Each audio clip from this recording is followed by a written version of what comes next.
Planning a trip to Disneyland Paris and not sure which hotel to stay in? We have you covered.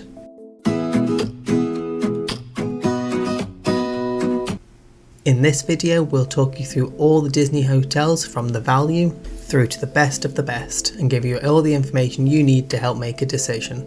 I've categorised the hotels into value, moderate and deluxe, but I should flag that this is my opinion only and it's not an official category by Disney.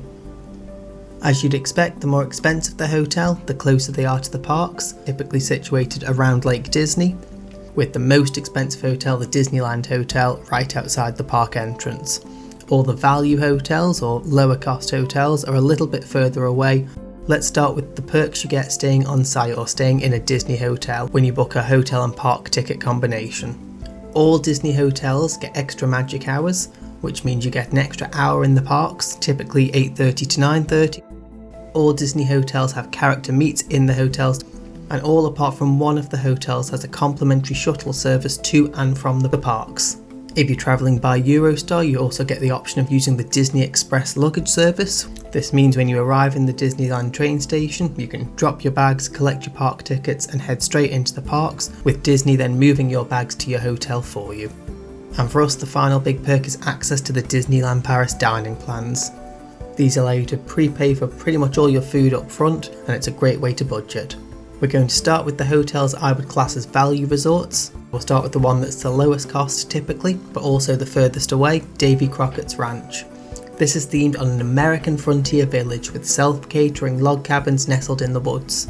The village boasts a pool, tennis court, mini golf, outdoor play area and a video game arcade, as well as an on-site food and gift shop, a buffet restaurant and a bar. The one thing to be aware of staying here is this is the only Disney hotel that doesn't have a complimentary shuttle service to the parks. This is about a 15-minute drive. This hotel also doesn't have the Disney Express luggage service, which is something to be aware of.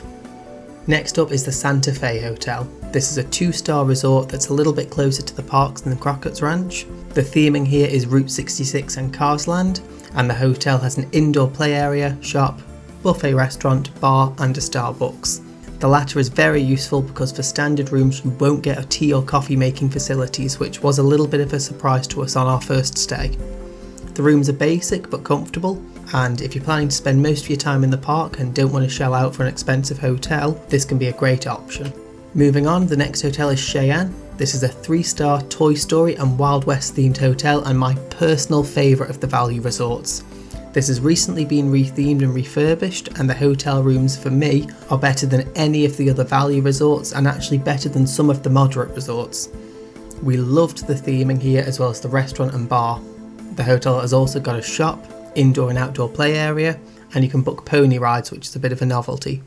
There's also a Starbucks on site, and again it's another hotel that doesn't have tea and coffee facilities in your room, which is my only real gripe about this hotel. For us, if we're staying on site and on a budget, we usually stay here. One extra perk staying in this hotel is it's the only hotel that has a self-service laundry facility.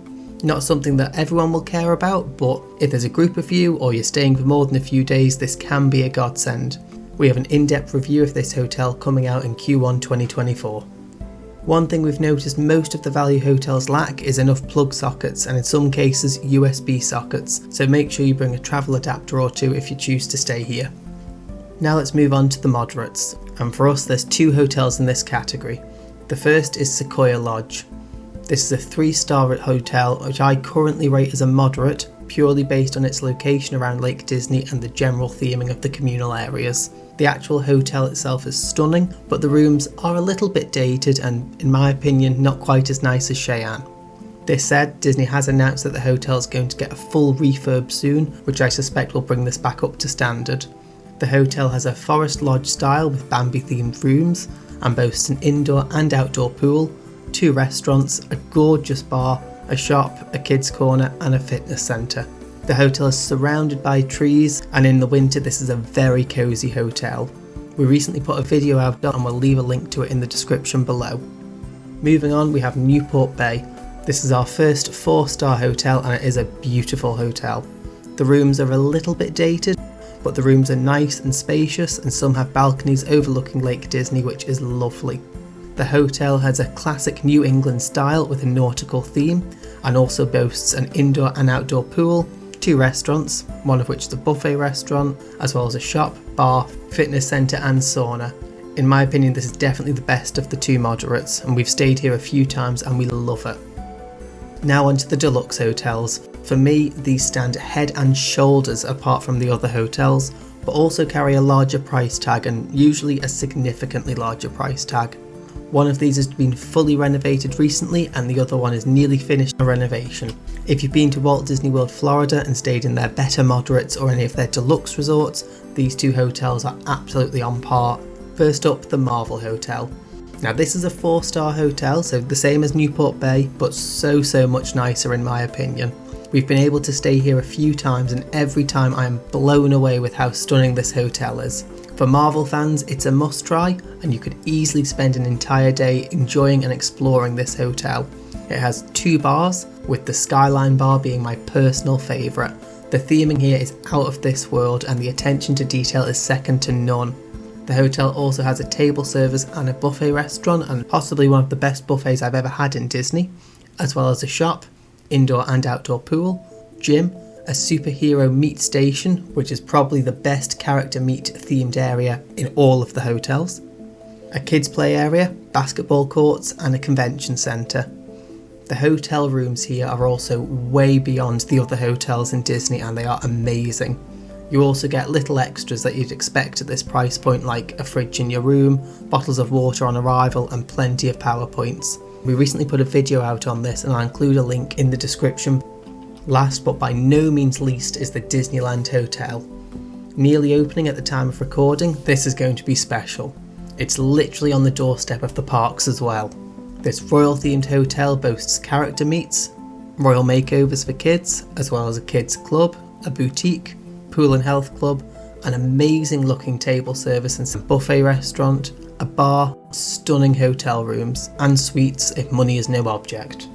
This is the most expensive hotel in Disneyland Paris, but I can see why. Disney recently released a fact book with more information and pictures of the hotel, and I'll leave a link to that in the description. We haven't stayed here yet, but we're hoping to do a night or 2 in 2024, and we'll bring you a full review of this hotel then. If that's something you want to see, please subscribe. Moving on, and let's do a price comparison for 2 adults in each hotel for 2 nights with park tickets. Like all hotels, the prices are subject to demand, so for the weekend we modelled, it was cheaper to stay in a 3-star hotel like Cheyenne or Sequoia Lodge than it was for the 2-star Santa Fe, and it was also slightly cheaper to stay at the Marvel Hotel over Newport Bay, which we'd take in a heartbeat. This brings me on nicely to a few top tips. The first one is, and we say this a lot, use the price calculator and be flexible with your dates to find the best prices. Another tip is if you're travelling as a family or a larger group and you usually need 2 rooms, some of the hotels do offer family rooms which are a little bit bigger with more beds but might work out less expensive than buying 2 hotel rooms. Our third tip is if you're an annual pass holder, don't forget you get your room slightly cheaper when you book on the app, as you're not getting your park ticket included in the price. One question we get asked an awful lot is it worth staying in a moderate or a deluxe resort over a value? This is a really subjective question.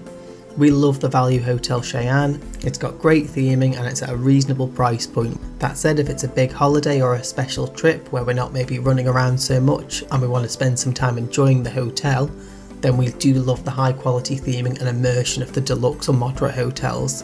Whether the higher price point is worth it is really down to personal preference. And that's the end of another video. Thank you for watching, and if you like this content, please subscribe, give it a thumbs up and hit the notification button. This is Adam, and until next time, just keep swimming.